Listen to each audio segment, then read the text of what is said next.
তান্ত্রিক। কলকাতার বুকে এক ভাঙাচোরা পুরনো বাড়ি। শ্যামপুকুর লেনের শেষ মাথায় দাঁড়ালে হঠাৎই চোখে পড়ে যাবে একটা জরাজীর্ণ দোতলা। দেওয়ালে শ্যাওলা, জানালার কাচ অর্ধেক ভাঙা, বারান্দার গ্রিলের ফাঁক দিয়ে বুনো লতা উঠে গেছে। এখানেই থাকেন তারানাথ তান্ত্রিক। চেহারায় ভীষণ রহস্য, কৃষ্ণবর্ণ, লম্বা চৌড়া গড়ন, চোখ দুটো যেন আগুনের মতো জ্বলজ্বল করে। গলায় কালিমার মালা, মাথায় অগোছালো চুল, হাতে চন্দনের দাগ। তান্ত্রিক হলেও কণ্ঠে অদ্ভুত মাধুর্য আছে, কথায় জ্ঞানগর্ভ গভীরতা। আমি, শঙ্ক আর হরিনাথ প্রায়ই তার আসরে যাই। চায়ের কাপে টুংটাং শব্দ, সস্তা বিড়ির ধোঁয়া আর তারানাথের গম্ভীর কণ্ঠ, সব মিলিয়ে মনে হয় সময়টা অন্য জগতে চলে গেছে। সেদিন রাতটা ছিল শ্রাবণের অমাবস্যা। বৃষ্টি থেমে গিয়ে আকাশে ঘন মেঘ। আমরা পৌঁছলাম তারানাথের আসরে। দরজা খুলে তিনি নিজেই আমাদের ভেতরে ডাকলেন। ঘরে ঢুকতেই দেখি ধূপের গন্ধে ভরে আছে চারদিক। ছোট্ট প্রদীপের আলোয় তার চোখ দুটো যেন ভেদ করে ফেলছে আমাদের বুকের ভেতর। তিনি একটু হাসলেন, তারপর গলা নামিয়ে বললেন, আজ তোমাদের একটা অদ্ভুত অভিজ্ঞতার কথা শোনাব। সেই কাহিনী আমার জীবনের মোড় ঘুরিয়ে দিয়েছিল। আমরা নিঃশ্বাস বন্ধ করে বসে রইলাম। তারানাথ বলতে শুরু করলেন, বছর 20 আগের কথা। তখন আমি তন্ত্রবিদ্যা শেখার জন্য এক পাহাড়ি গ্রামে গিয়েছিলাম।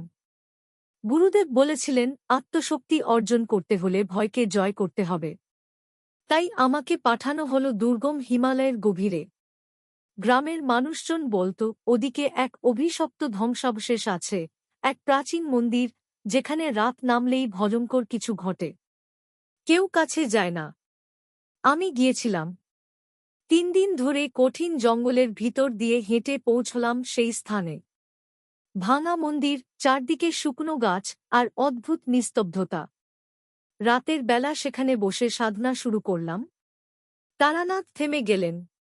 আমরা চুপচাপ তাকিয়ে আছি।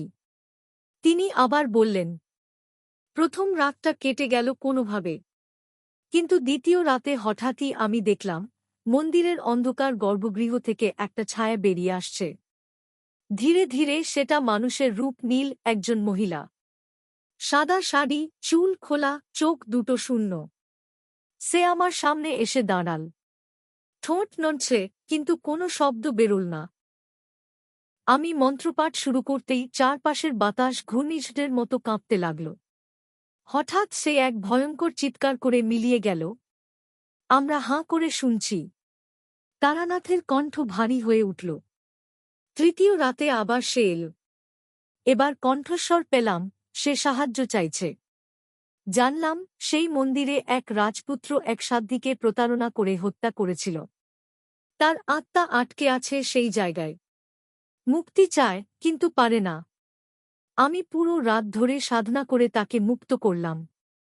ভোরের আলোয় দেখি, সে হাসছে। ধীরে ধীরে অদৃশ্য হয়ে গেল।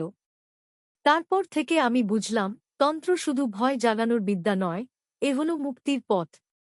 মানুষকে দুঃখ থেকে, বাঁধন থেকে মুক্ত করার উপায়। তারানাথ বিড়িতে টান দিলেন। ঘরে যেন হঠাৎ ঠান্ডা হাওয়া বয়ে গেল। আমরা কেউ কথা বলতে পারলাম না। তিনি শান্ত গলায় বললেন, তোমরা হয়তো ভাবছ এসব ভৌতিক কল্পনা। কিন্তু মনে রেখো, এই পৃথিবী যেমন দেখা যায়, তার বাইরেও আরেকটা জগৎ আছে। আর তন্ত্র হল সেই অদৃশ্য জগতের দরজা খোলার চাবি। আমরা চুপ করে রইলাম। বাইরে তখন আবার বৃষ্টি শুরু হয়েছে। তারানাথের মুখের দিকে তাকিয়ে মনে হচ্ছিল, তিনি মানুষ নন, বরং দুই জগতের মা।